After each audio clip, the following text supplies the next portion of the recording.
I put the wrong section number in the Zoom meeting this morning. It's all right though. Okay, good morning, guys. Welcome back. Sorry I'm running a little bit behind this morning. Give me 10 seconds to close up the door, turn on some lights, and we'll get moving.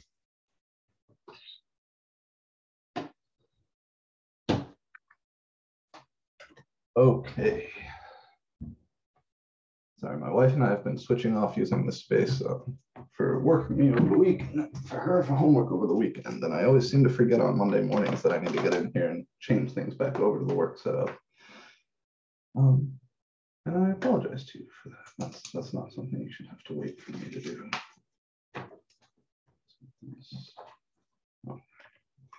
Okay, so last week we learned about rational functions, but just a little bit.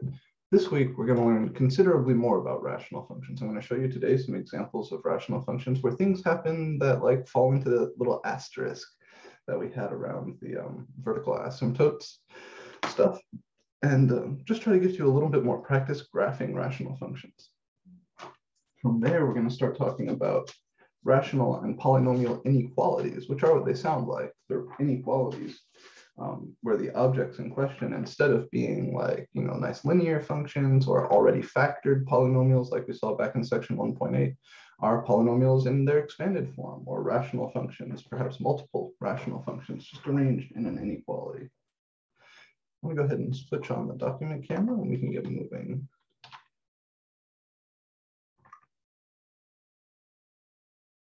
Maybe while this is booting, I should remind you there's a quiz in WebAssign for you in addition to the homework. That quiz has been up since I think last Tuesday, I think. So I made it for that class, the Tuesday, Thursday class, and then posted it for everybody on the same day. So please make sure that you're being mindful of that. The quiz is a little bit different than the homework. Ooh, this is in a weird setting. Look at that. So it's backlit now instead of being above lit. Let's see if we can change that. There we go. Fix the contrast, zoom it in, and we're in business. Okay.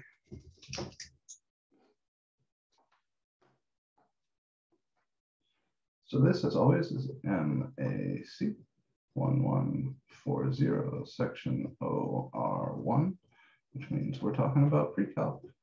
And today is the 18th of October, 2021. Today, as promised, we'll talk more about rational functions.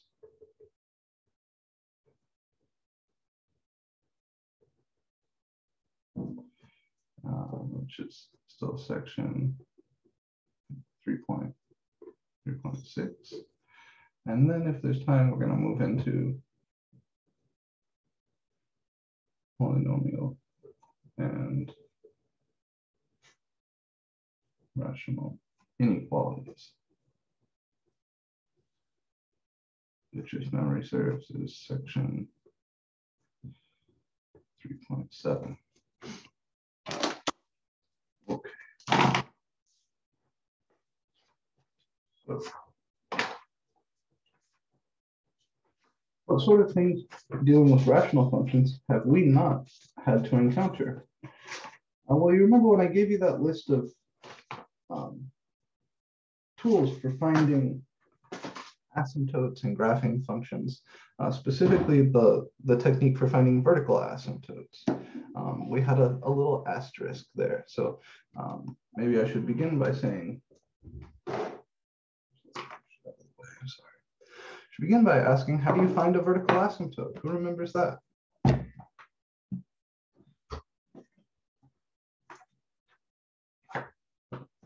You solve for the bottom of the fraction?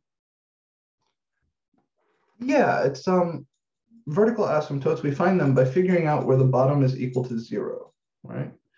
And because our sort of first step along the way to graphing any rational function is to factor the top and the bottom, that usually means we don't have to go set up a separate equation. We should have the bottom factored already. And those factors will tell us where the bottom is 0.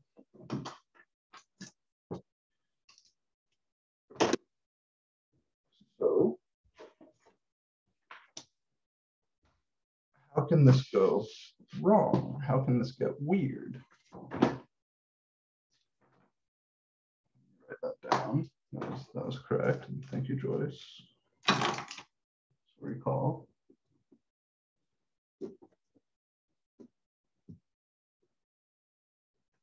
To find the vertical asymptotes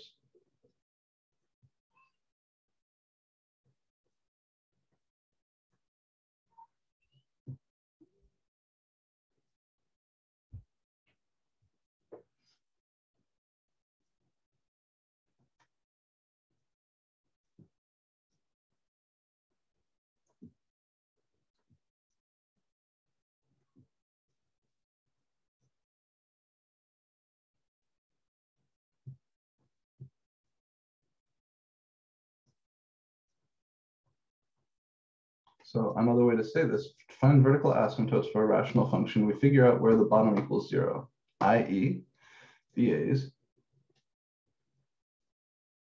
come from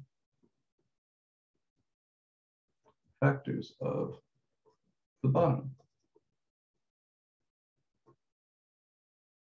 Okay.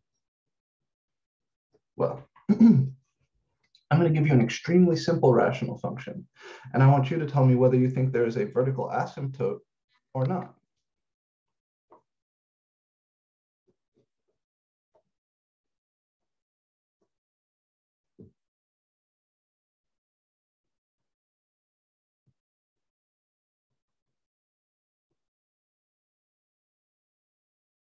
So this can get a little bit weird though. Consider the example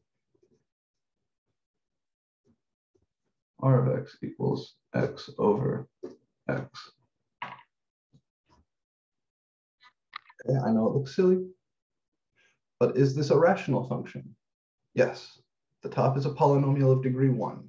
The bottom is a polynomial of degree 1. It's already factored top and bottom. There's no further factoring you can do with any of this shit. X is just x. X is just x. So I know the factors of the top and the bottom. If we blindly follow that rule, ignoring the little asterisk, what would we assume or deduce is the vertical asymptote for this function?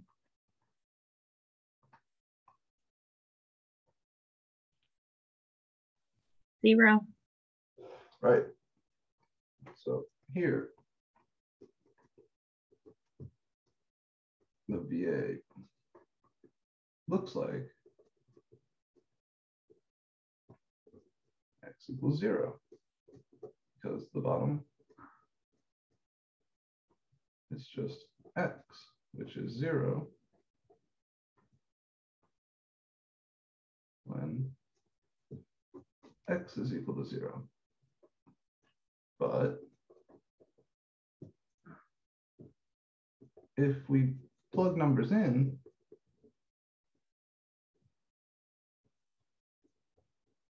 into R of x, like I make a little table,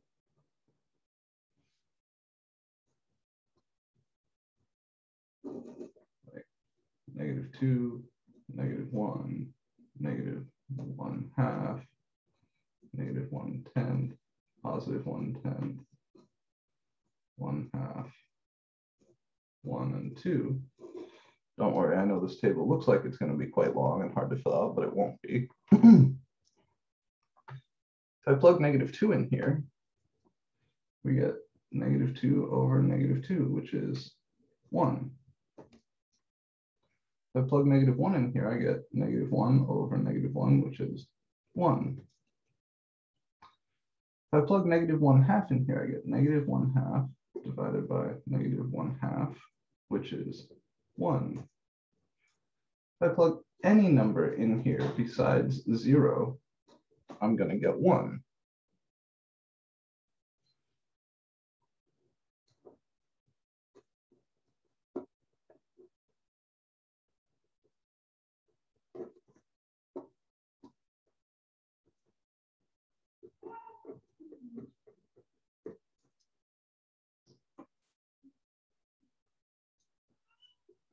Except x equals 0, which we cannot plug in.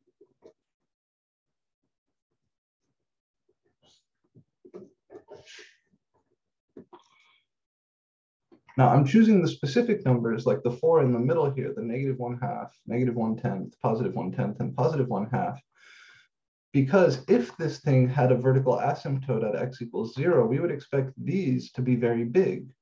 Remember, 1 divided by a very small number is a very big number. So when this denominator gets close to 0, we would expect this whole fraction to be blowing up. Except it doesn't, because no matter what you plug in, it'll always cancel, right? Just like -1/2 divided by -1/2 cancels and you get 1. -1/10 over -1/10 would cancel and you get 1. So we're not seeing that behavior that we expect to see near a vertical asymptote where the outputs get very, very big. Like if you plug these numbers into 1 over x instead of x over x, you would get 10 and -10 out. In fact, from the graph, from this table here, I can generate a little graph.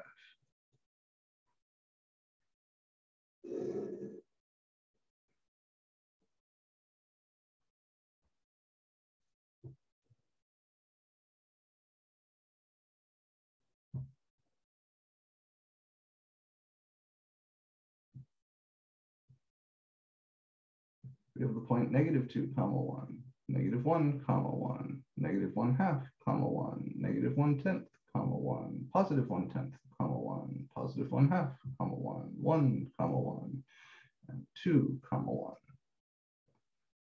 The graph of this function looks like this, except right here at 0, where there would be a hole, because the function is undefined right there at 0. But rather than blowing up to infinity, right, rather than having an arrow going way up here, rather than having these points be like way up here, way down here, saying these points way up here, way down here, all the points that are actually on the graph are right here along the line y equals 1. So what we see in this example is that when you have a factor that cancels top to bottom perfectly so that the factor no longer shows up on the bottom, then you aren't going to get a vertical asymptote from that factor, because the piece downstairs that would normally make you blow up cancels. Now, of course, there's ways to write this. Here. You know that x over x cancels, right? The top is x times 1, the bottom is x times 1, so you can cancel and say this is just equal to 1. But remember what I said about canceling factors like this. We talked about this not as we talked about polynomials, but back much further when we talked about combining functions. If you're going to cancel a factor top to bottom like this, you should make note of where that was 0.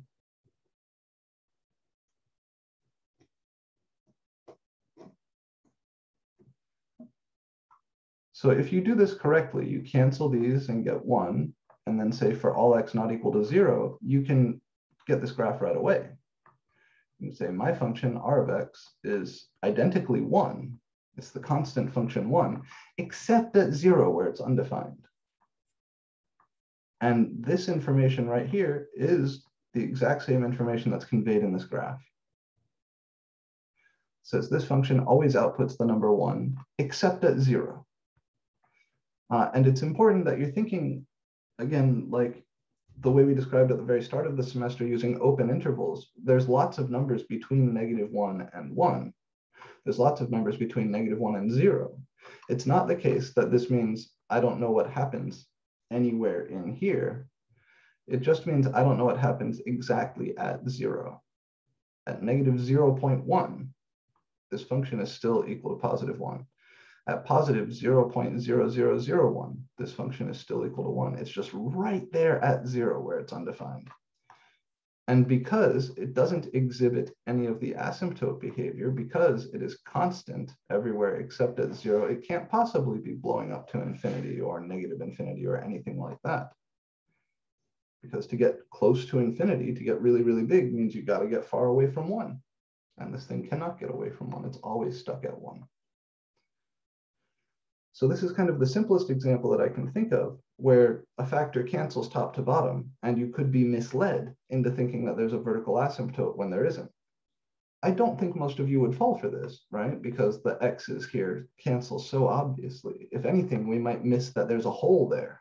We probably notice that those cancel, probably notice that this function is always equal to 1.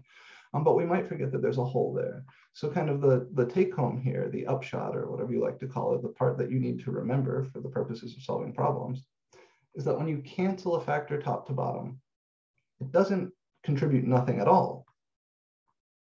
You won't get the vertical asymptote from the bottom that you might have gotten otherwise. You won't get the x-intercept from the top that you might have gotten otherwise. But what you will get is a place where the function is undefined. Not undefined in the sense of a vertical asymptote, but undefined in the sense of a hole. All right, because the factor is gone from the bottom when you cancel it, you're not going to get whatever behavior normally comes from that factor being in the bottom of a vertical asymptote. Instead, you're just going to have the function being unable to be defined at that number. All right, so the function is going to behave like that factor wasn't there. But when you actually get to that number that would make that factor 0, the function is going to be undefined. And that means you've just got a hole. Okay. I'd like to look at a more complicated example where we have some of this stuff going on, but we also have some of the other stuff going on. So we still have work to do, but things aren't necessarily as clean as it could be. Okay. Maybe a warm-up first. Let's see. Yeah, all right. So before I jump you back into like the stuff that has all the VA stuff and this stuff, all the asymptote stuff and some cancellation, let's just do one more example where we're graphing a rational function that's similar to the ones we graphed last week.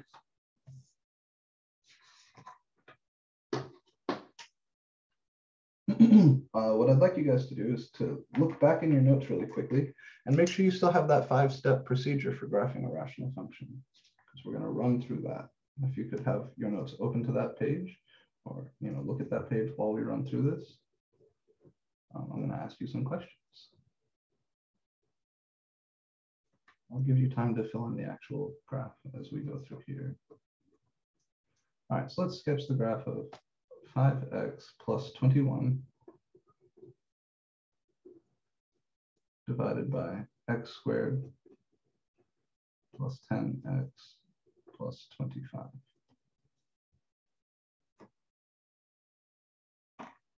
What is step 1? Factor the top and bottom. Very good. So let's factor the top and the bottom. Start with the bottom. X squared plus 10x plus 25. How does that factor?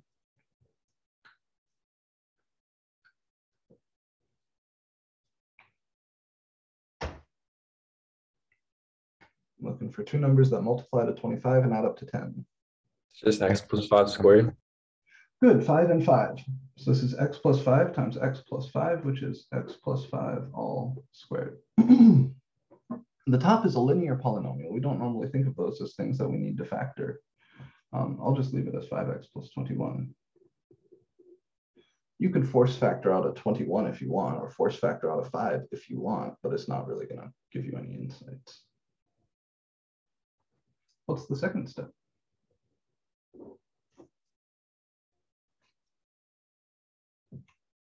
Find intercepts. How do I find the x-intercepts? The top divided by the bottom, since they're the same degree. Wait. So careful here, the degrees don't match. The top is a degree 1, the bottom is a degree 2. But also that sounds more like the rule for horizontal asymptotes. Set it equal to 0. Set what equal to 0? The top one, 5x plus 21. Yeah, very good, right? The top. If the top is 0, then the whole thing will be 0. You could say set the whole function equal to 0, and your first step then would be to multiply by this, but we usually just think of it as the top being 0, right? X-intercepts come from the top being 0.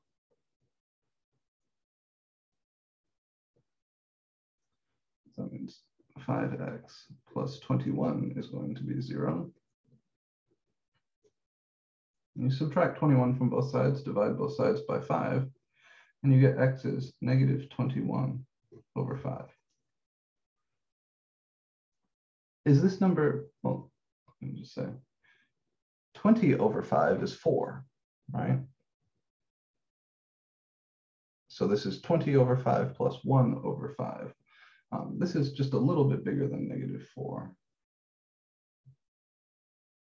All right, it's actually negative 4.2. Say equal negative 4.2. Oh, damn, 4.2. All right, what about the y-intercept?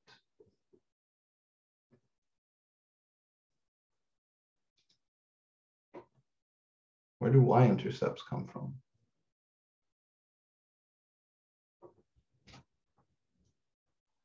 Make the entire thing equal to 0. Oh, Or I mean, plug zeros in. Yeah, so which is different, right? So the entire thing is 0 when the top is 0. That's what we're finding with our x-intercepts. With the y-intercept, what we're looking for is the point on the graph where x is equal to 0. Your y-axis is all the points in the plane where x is equal to 0. So if you want to find your y-intercept, that means you're trying to find the point on the graph where x is equal to 0. In other words, you're going to plug x equals 0. Or you're going to find r of 0. That will be the y value of your y-intercept. So this is going to be 21 over 25. Right, if you plug 0 into the top, you get 5 times 0 plus 21 is 21. If you plug 0 into the bottom, you get 0 plus 5 all squared, which is 5 squared is 25, or you could do it from here, either one. 21 over 25 is just a little bit smaller than 1, right?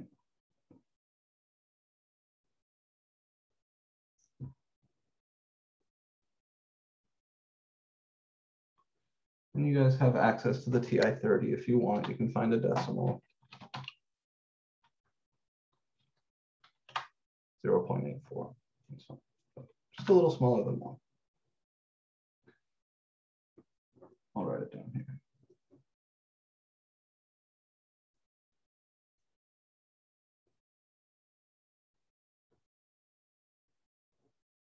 Okay. What do we do after this? What is the third step? Finding vertical asymptotes. Very good, VAs. Okay, what is my vertical asymptote here and why?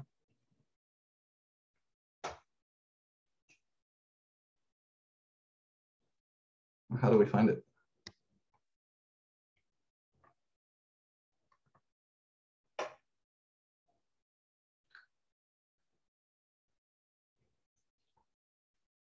This is the one we've already talked about today, right? How do we find VAs? They come from factors of the bottom, setting the bottom equal to 0. I said this one isn't going to be tricky like that. There is no common factor to the top and bottom. We're just warming up. So the bottom is equal to 0 here, if and only if x is equal to what?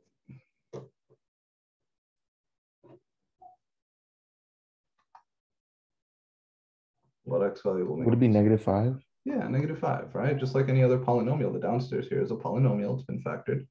So this thing is 0 when x is -5. And we should note the multiplicity, right? The multiplicity of this thing is 2, right? It's x plus 5 all squared. Horizontal asymptotes, how do we find those? This is one we already heard a little bit about.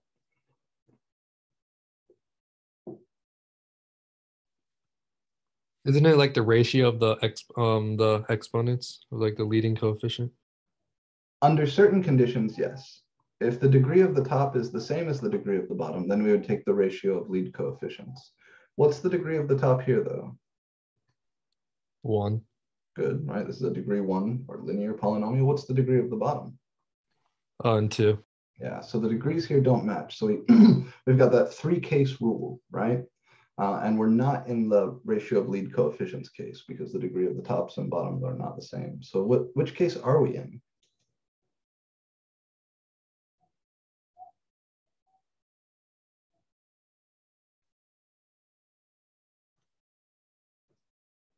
It's case 3, right? I think case 3 was the case where the top and bottom had the same degree, right? Here, the degree of the top is 1, and the degree of the bottom is 2. Since 1 is smaller than 2, the degree of the top is smaller than the degree of the bottom, the HA is what? So non-existent. The other one. The other one. It's equal to 0. Very good. Y equals 0. Yeah, excellent. Y equals 0. So if the bottom grows much faster than the top, right, which is the case if the degree downstairs is bigger than the degree upstairs, then when you plug a huge number in, like plugging in 1,000,000 for x, this bottom will be way, way, way bigger than this top. And you know, if we have a fraction where the bottom is way, way, way bigger than the top, that's close to 0. Right? That's why this rule is the way it is. If the degree of the bottom is larger than the degree of the top, if the top is smaller than the bottom, then for large values of x, this thing will be outputting numbers quite close to 0. So here the horizontal asymptote is the line y equals 0. Now we're ready to start sketching the graph.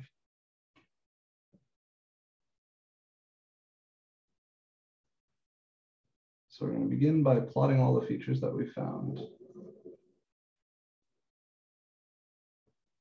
What do I know? I have an x-intercept when x is -4.2. So let me mark this -1, -2, -3, -4. So I'll call this my x-intercept.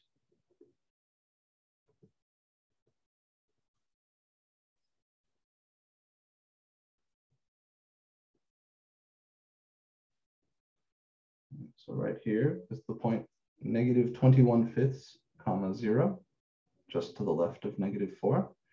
My y-intercept is a little bit smaller than 1. So all right, here's 1. Here's my y-intercept. My vertical asymptote is the vertical line x equals -5.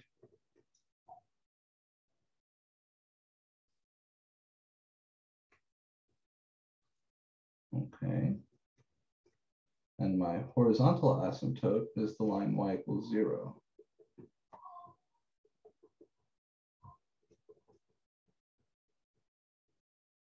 So I draw all this stuff in and I label it.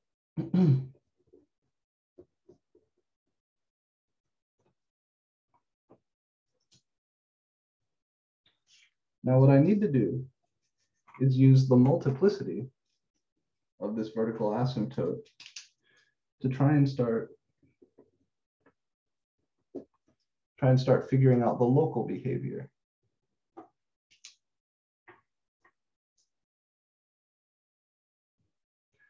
This graph has an interesting feature that's a little bit hard to detect.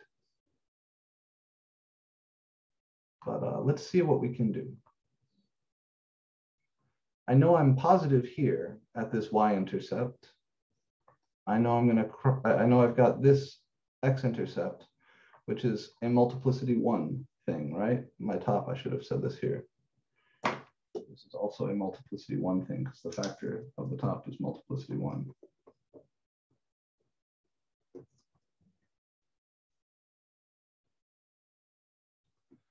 So if I'm positive here, and I have a odd multiplicity x-intercept here, what's going to happen? Am I going to bounce off this, or am I going to cross through this?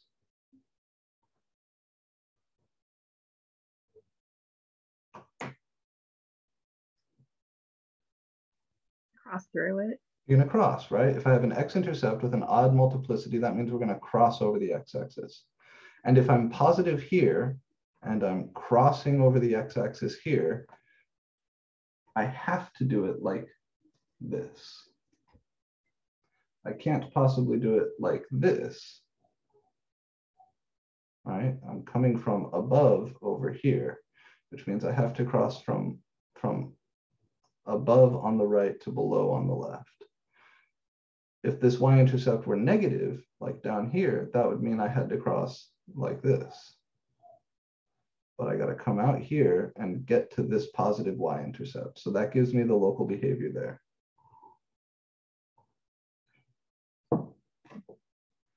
Now, if I'm coming through this like this, am I going to approach this VA like down here or up here?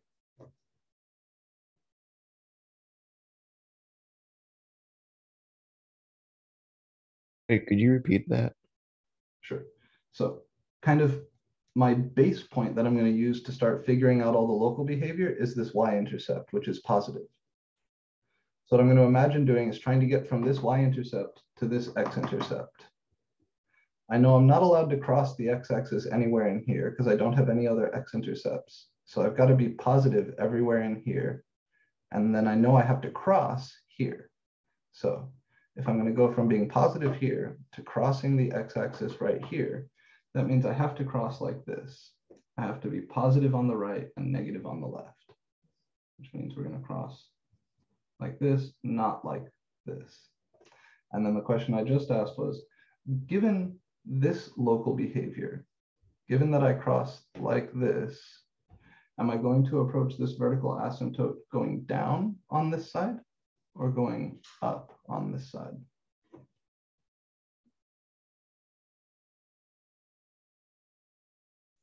So just to the right of this vertical asymptote, is my function going to be negative, meaning I'm going down here, or is my function going to be positive, meaning I'm going up here? It's going to be negative. Good. Everywhere just to the right of this x-intercept, my function has to be negative, right? I've crossed and come down. That means my graph is down here, which means I have to approach this guy like that. Couldn't possibly be up here because I'd have to turn around and come back through this x-axis to get up there, but I don't have any other x-intercepts. Okay. Now that we know that this arrow here points down, what can I say about the arrow on this side? Is it also going to point down or is it going to point up? Think about the multiplicity.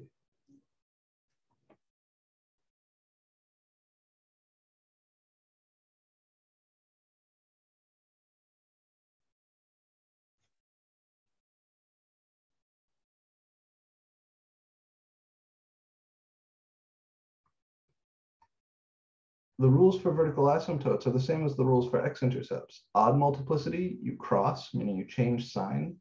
Even multiplicity, you bounce or do not change sign. So if I'm negative on one side, I have to be negative on the other side because this is an even multiplicity. Let me write this down. I want to make sure that this sticks. So as we pass over a VA of even multiplicity, the function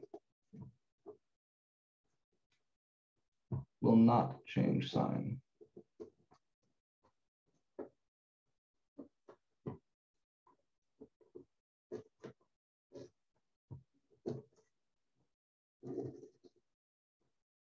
And if we pass over a VA of odd multiplicity, the function will change sign. So do we find that multiplicity after we like factor? Yeah, that's part of why we factor.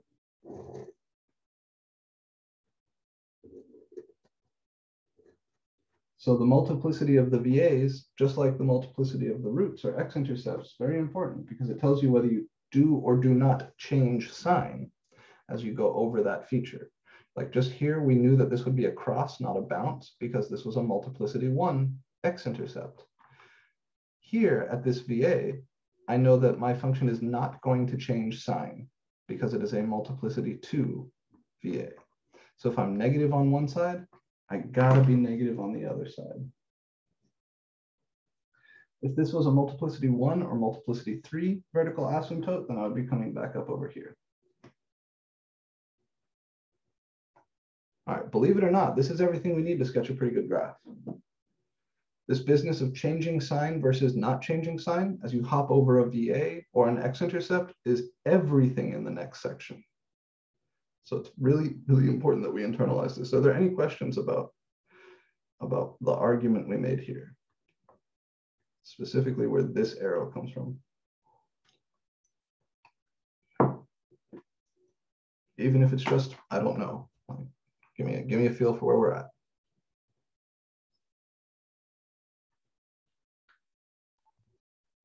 Okay, I have a quick question. Yeah. So basically, yes, we know the multiplicities, but we have to use part of the behavior of the points that we plotted to get where it's basically going to get the rest of it. So we can't look at the points and we can't not take the points like with the regular graphing of a polynomial, where we get the and behavior by looking at if it's even or odd. So we have to look at the points that are graphed, see what they're doing, and then get that behavior. That's exactly correct.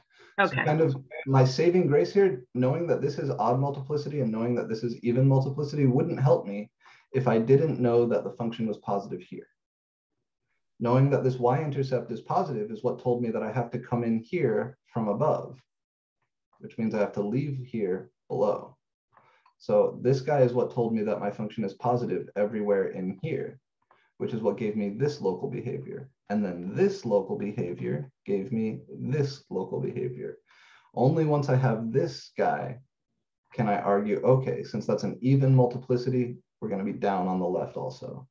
So kind of it's like a little puzzle and you have to fill it in starting with something you know, right? Like when you're solving a puzzle, you find one piece, you're like, yes, this is definitely the corner. And then you attach the piece to that. And then you attach the piece to that. It's the same sort of thing. So I know I'm positive here, which means I've got to be positive everywhere in here because there are no x-intercepts or vertical asymptotes in here where I could change sign. Since I'm positive everywhere in here, that means this little piece right here has to be positive. And since this x-intercept is an odd multiplicity x-intercept, if I'm positive on one side of it, I'm negative on the other side of it. That gives me this little piece right here. Since this little piece is negative, that means my function has to stay negative in this region because there's no x-intercepts in here for me to change sign, which gives me this arrow going down. Then I can say, okay, this little piece has to have, we have to go down on the other side because I'm going down on the right. This is an even multiplicity, so I've got to also be going down on the left. So the vertical asymptote stuff regarding multiplicity, this is everything we need to remember. It's surprising, I think, that we can get so much with so little. And that's kind of the beauty of these functions. These functions are very rigid. Once you know just one little point, you can kind of fill everything else in. All right, since this arrow goes down, and I know I have to approach this horizontal asymptote either from above like that or below like that, I know I got to be approaching from below because there's no x-intercepts in here where I could hop over and approach from above. So if I'm negative here, I got to be sneaking up on this guy from below. And similarly, since I'm positive over here, I've got to be sneaking up on this guy from above. There's nowhere for me to change sign and go from positive to negative to sneak up from below. So now that I've got all these bits in, I can connect them.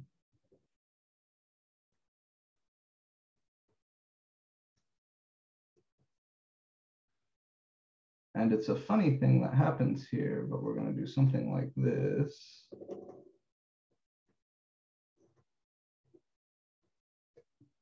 There. And there's nothing else we could have done, right? This piece has to connect to this piece. And there's no x-intercepts in here, so there's no way I could go down or do anything wonky like that. So I just got to draw a smooth line connecting this piece to this piece.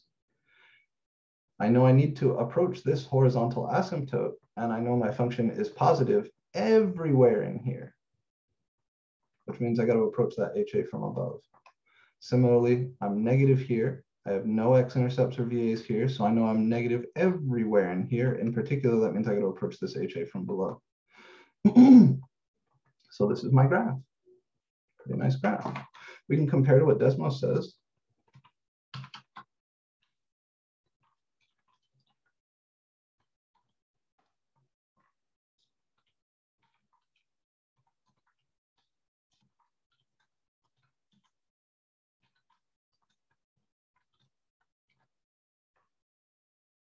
Ooh, it's drawing in the vertical asymptote. It shouldn't do that. Yeah, there we go.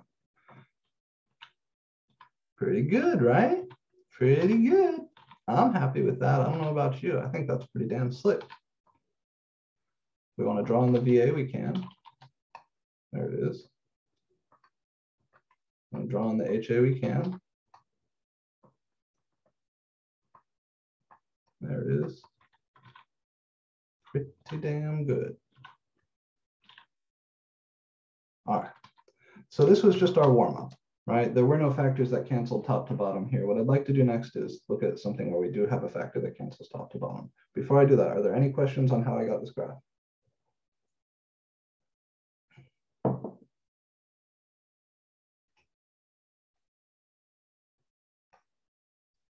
Fun challenge time. Can anybody tell me this local max right here?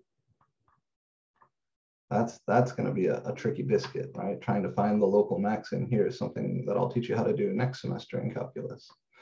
But we're not ready for that right now. But we do want to be able to draw this graph. So last call for questions on where this picture came from. Wait, I have a question. Yeah, please. Didn't we already go over the local and like local maximum and minimum? We've gone over what they are. Yep. And if I tell you what that point is, you should be able to tell me what that max is. But finding that point is pretty tricky. So if I labeled this point for you as like, 3.1 comma 2, you should be able to tell me that there's a local max when x is negative 3.1 and that max value is 2. But actually finding it without it being labeled for you already requires some calculus. Oh, and you said we'll be going over that next semester? Yeah, in Calc 1. Just a little joke. Just a little joke. Okay. Any other questions about how we were able to draw this nice graph? Okay,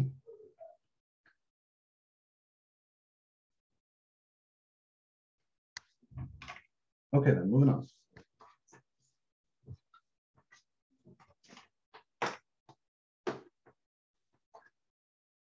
Let's look at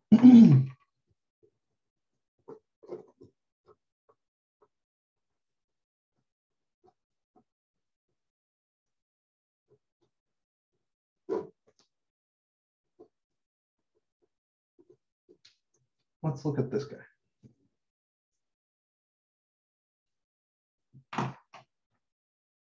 Step 1 is to factor. The top is already factored. The bottom, I have a common factor of x that I can pull out there, and I get x times x minus 3. So here's something interesting is going to happen.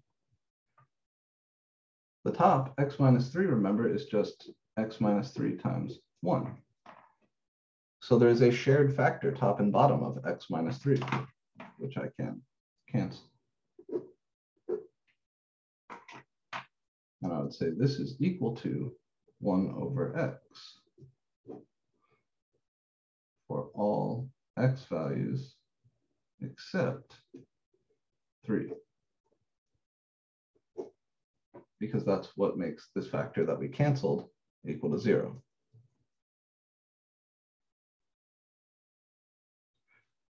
So if I then go hunting for all this other good stuff, what am I going to find?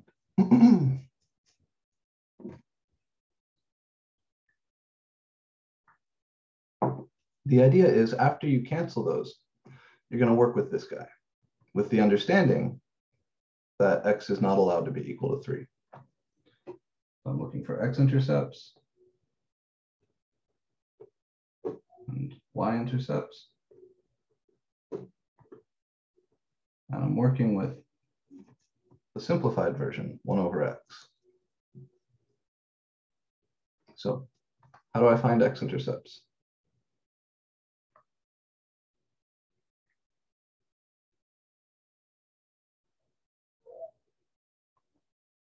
Well, I'd set the top equal to 0. The top is just 1.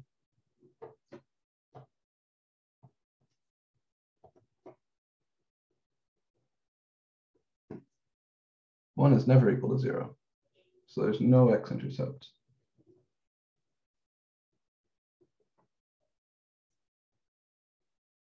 Y-intercepts would come from plugging in x equals 0. R of 0 here would be 1 over 0. That's undefined. Okay, so there's no y-intercept. If I go looking for vertical asymptotes, remember this factor that we canceled isn't going to give us a vertical asymptote. He's gone.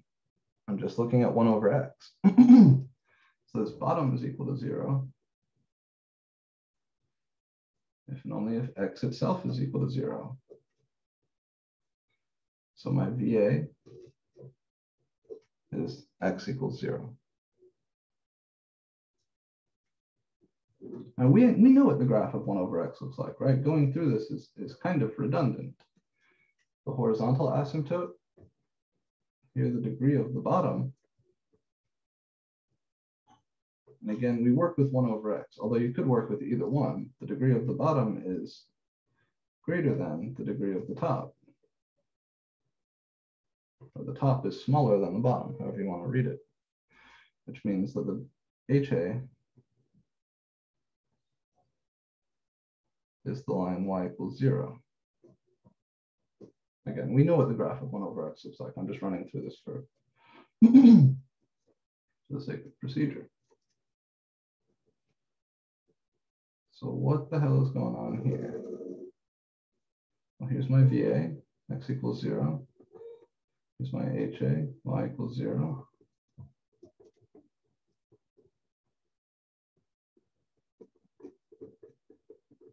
I don't have any intercepts, but I know what 1 over x looks like. The only thing I have to be careful about here is if I come out to 3 on my x-axis, I know that there's going to be a hole. This tells me that there is a hole at x equals 3. And if you want to find the y value of that hole, you would plug 3 in here.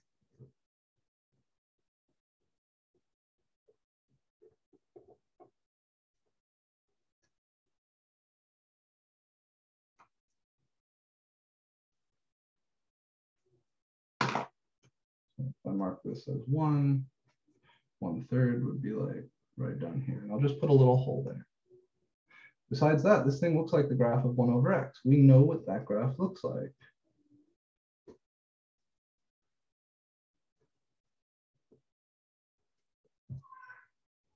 That's one of your parent functions. If you got to plot some points to do this, fine, but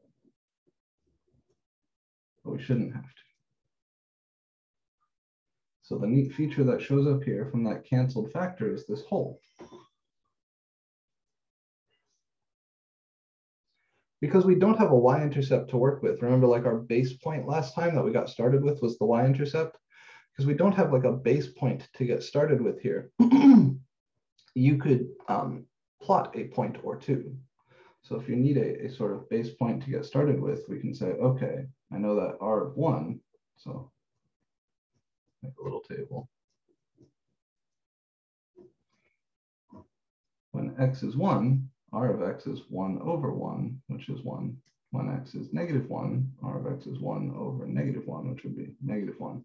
That would give me these 2 points to get started with.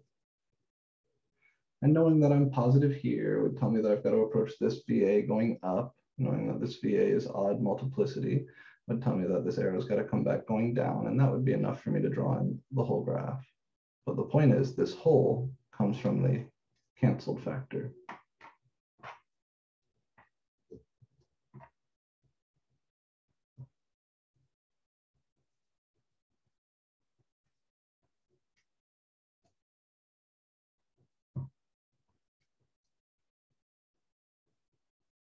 x minus 3.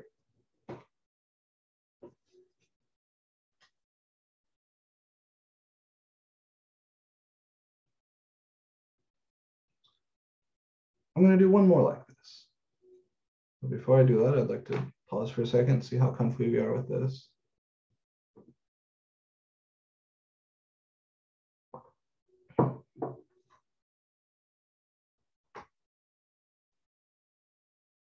Questions about this graph?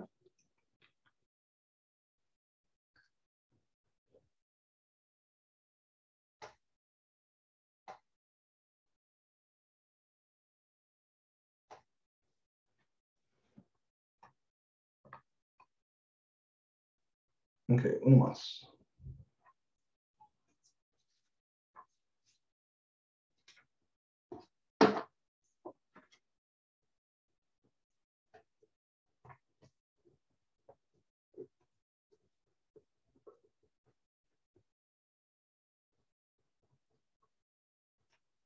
How about x cubed minus 2x squared over x minus 2?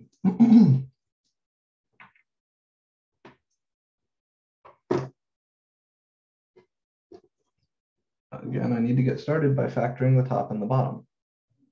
Upstairs, I can factor out an x squared. And what's left is x minus 2. Downstairs, x minus 2 is just x minus 2. If you want to, you can think of it as x minus 2 times 1. You can cancel these. So this is just x squared for all x not equal to 2, right? Because that's what would make this shared factor equal to 0. This is going to go even faster. I know exactly what x squared looks like. No VAs, no HAs, no nada. So because R of x equals x squared for all x besides 2, there will be no VAs, no HAs, none of this rough shit.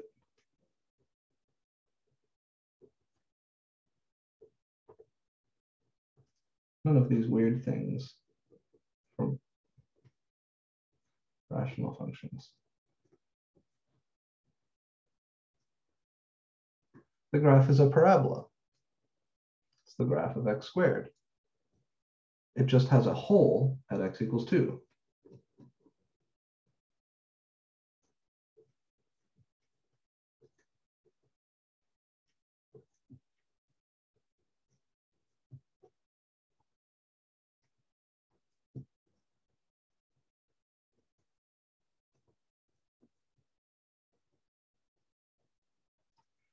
And to find the y value of the hole,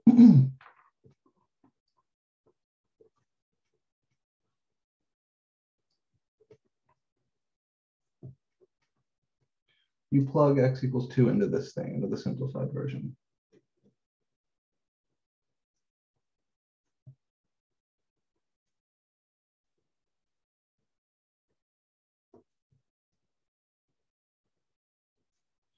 So our hole is at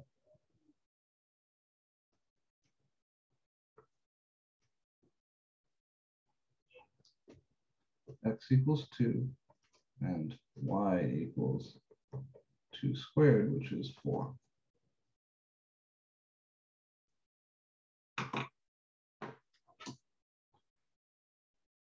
And I know what the graph of x squared looks like. I don't need to go through any of this complicated looking stuff. I'm just going to make sure I come out here to 2, 4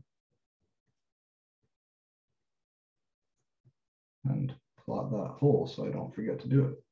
And besides that, this curve looks like that same normal parabola we've been working with all semester long, y equals x squared. That's it, right? It's not too bad.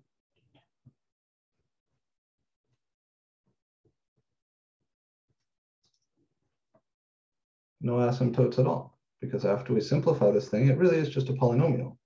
The only catch is that due to the canceled factor top to bottom, we're going to get a hole. I don't think your phone's in here, baby.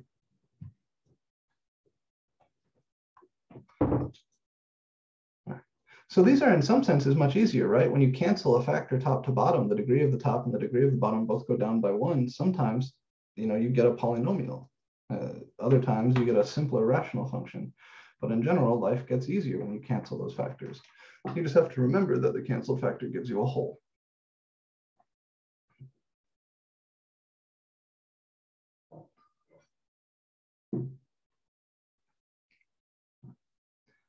This is genuinely all I have to say about graphing rational functions. All right, between this and what we did last time, we're Gucci, we're good. The textbook does go on to talk about these things called slant or oblique asymptotes. I'm not going to beat you to death with those because both here and at UF, it's not necessary for Calc 1. It's not something that's going to make your life any easier down the road. And again, our goal here is to get you ready for Calc 1. What you do need to survive Calc 1 is the ability to graph rational functions of the kind we've seen, and the ability to solve inequalities involving rational functions. So that's what we're moving to now. I'm going to start showing you how to solve inequalities. To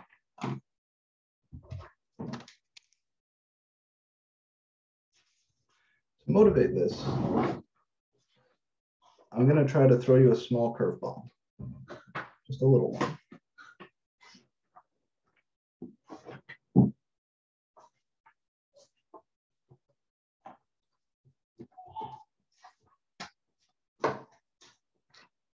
This is 3.7, Polynomial and Rational Inequalities.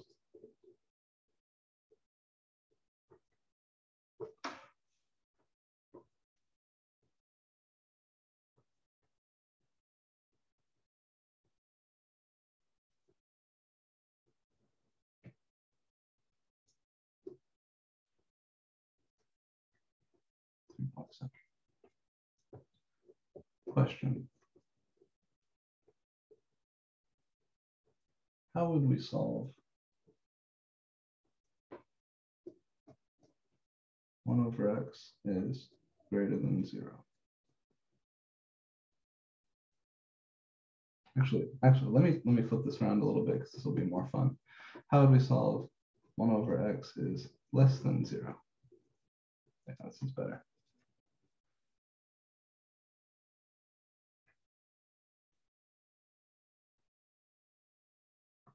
So don't be shy here. I'm trying to actually solicit an incorrect answer. So tell me, what is the sort of naive thing to do? If we were to approach this the way we approach lots of other things, if we were to just dive in and start trying to do algebra manipulations, what would your first thought be here?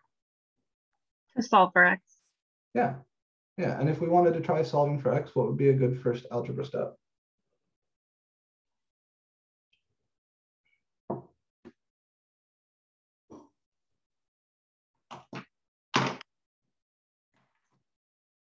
I'll tell you what I've seen a lot of people do.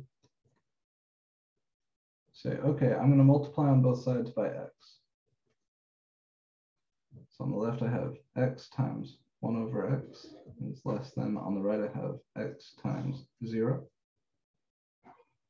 And on the left-hand side, x times 1 over x is 1. On the right-hand side, x times 0 is 0. And I just get the inequality 1 is less than 0.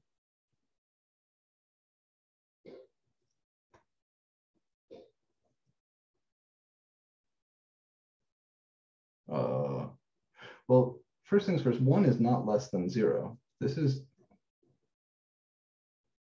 never true. 1 is bigger than 0.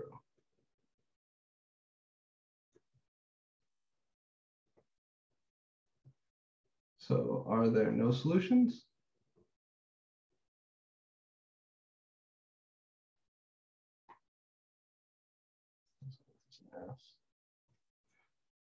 If my inequality is equivalent to the inequality 1 is less than 0, then that would mean there are no solutions.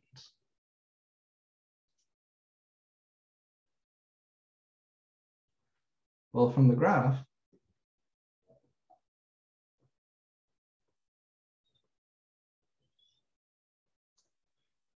y equals 1 over x, which again, we know this is one of our parent functions. We've drawn it once already today.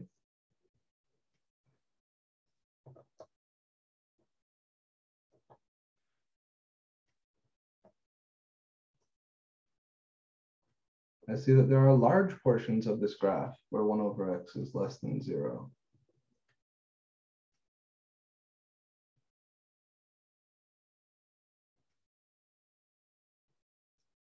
It looks to me like this whole left piece of the thing, these are all less than 0, right? All these y values over here are less than 0. So it appears to me that the solution to the inequality from the graph, it appears that the solution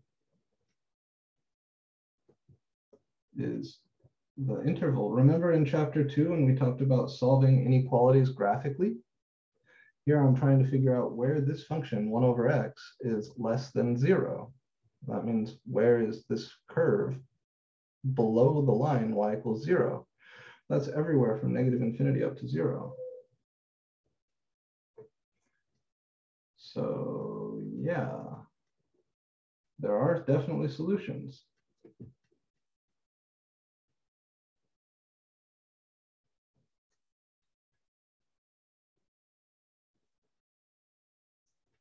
What went wrong? No apostrophe. What went wrong with our algebra up here?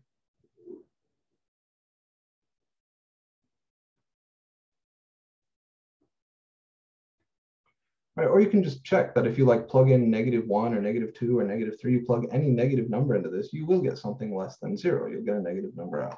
So of course, the solution is negative infinity up to 0. It's the set of all negative numbers. But these algebra steps look pretty okay, right? Like I didn't fuck up my order of operations or do anything that is algebraically unkosher when I simplified x times 1 over x to 1 or x times 0 to 0. Those are true. And I'm supposed to be able to multiply on both sides of equations and inequalities. That should be okay. But there are some subtleties.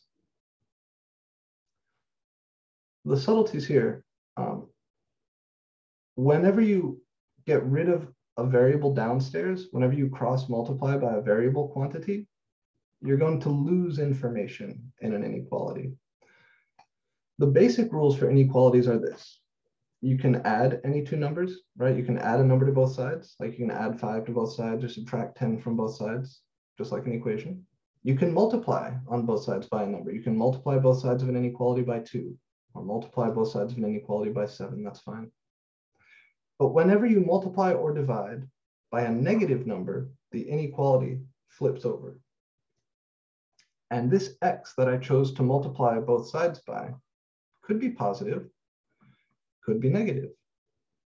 So this business of multiplying both sides by x, this step right here, I lost information. I don't know whether that x is positive or negative. So I can't actually cross multiply by x. That business of multiplying both sides by a variable in an inequality is not okay. So what went wrong?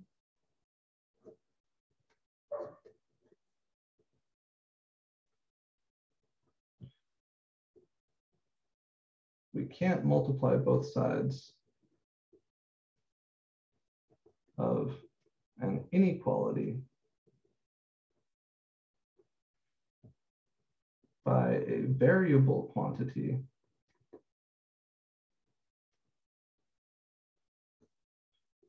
without losing information.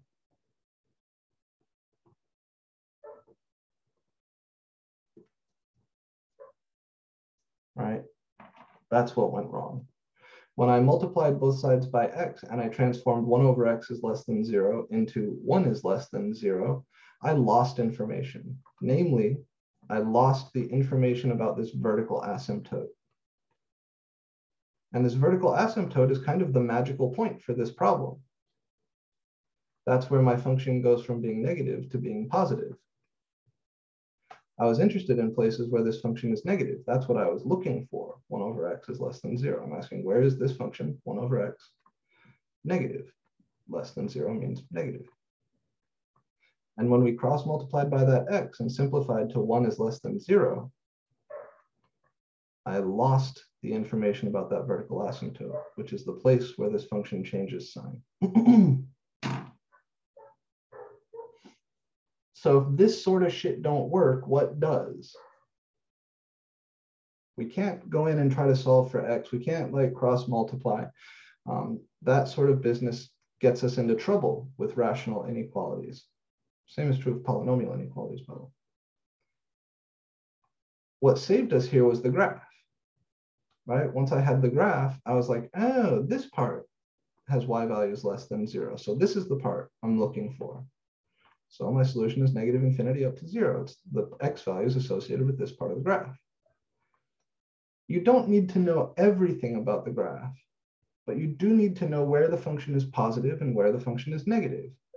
If I replace this 1 over x by a more complicated rational function, as long as you can figure out where that complicated rational function is positive and where that rational function is negative, you could have solved this inequality, right? Imagine I wanted to do the same thing, but with one of the functions we played with earlier, like this apparatus. If I wanted to solve the inequality, this motherfucker less than 0, I certainly could do it if I had the graph. But the graph actually has more information than I need, and I don't want to have to draw the whole graph to solve the inequality. What I do need to know is, if I want to solve this thing is less than 0, I'm trying to figure out what part of this graph is beneath the x-axis here. This guy would be my solution from negative infinity up to negative 5. And here, from negative 5 to whatever that was, negative 21/5. So the magical places for these inequalities are the places where rational functions can change sign, meaning go from negative to positive or from positive to negative. What two places on the graph of a rational function allow the function to change sign, right? That we've got them both exhibited right here.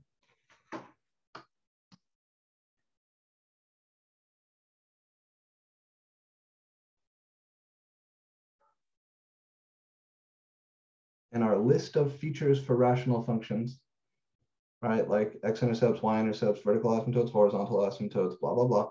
Which ones of those things can allow a rational function to go from negative to positive or from positive to negative?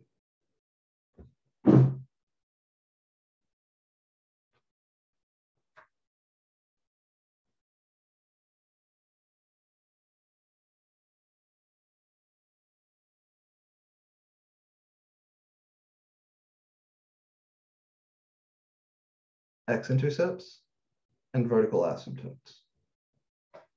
It's possible for a rational function to change sign at an x-intercept, right? You cross the x-axis, you go from negative to positive, or at a vertical asymptote.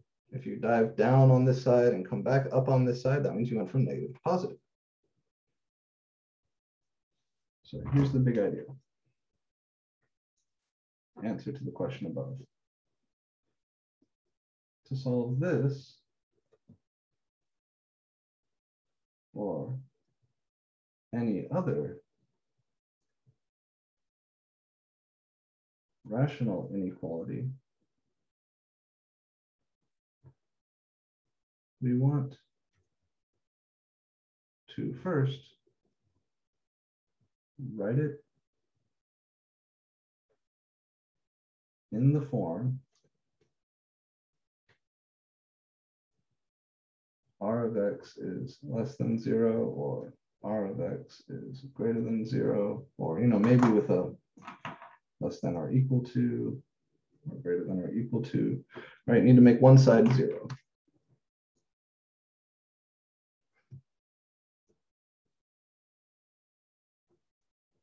Then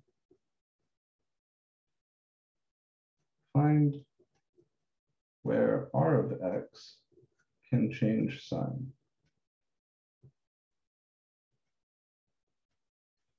And these are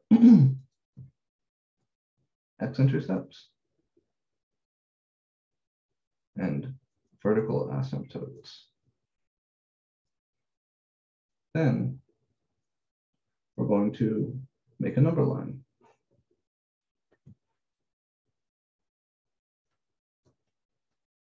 And determine the sign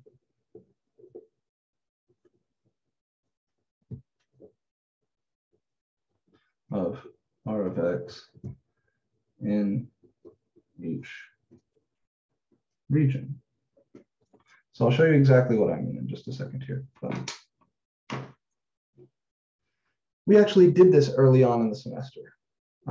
We did this in the kind of intro, chapter 1 stuff, when we talked about section 1.8, where you had to solve some inequalities by making a number line and testing some points.